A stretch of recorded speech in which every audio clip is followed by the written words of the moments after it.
What is a whiteout during polar expeditions? Imagine walking in a world where the sky and the ground blend into one endless white surface. That's what a whiteout feels like in polar regions. It is a weather phenomenon that can turn a clear day into a confusing maze of white. Whiteouts happen when a thick cloud layer or fog covers a snow or ice surface.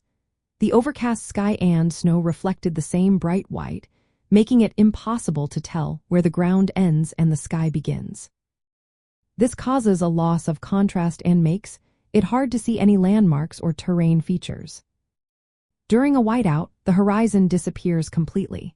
It's like being inside a giant white sphere with no edges or shadows.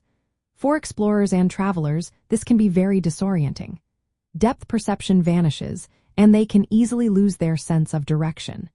It's similar to flying in a bowl of milk or traveling blindfolded in a white bubble. Without visual cues, it becomes difficult to judge distances or avoid obstacles. Whiteouts are common in polar regions, especially during spring and fall when the sun stays low on the horizon. They can also happen during the polar summer when the sky is overcast, even though the sun is shining. Interestingly, whiteouts do not always come with strong winds or snowstorms. Calm conditions can still produce this phenomenon. For those on polar expeditions, whiteouts pose serious risks. They can slow progress, cause accidents, or lead explorers into dangerous areas like crevasses. Historically, whiteouts have made navigation very tricky for explorers like Robert Falcon Scott or Roald Amundsen.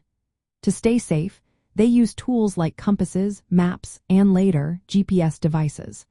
They also learned to wait out whiteouts or travel with experienced guides who knew how to handle these tricky conditions. Understanding what a whiteout is helps explorers prepare better. Wearing proper gear, having reliable navigation tools, and knowing when to pause are key steps. In polar regions, patience and caution are essential.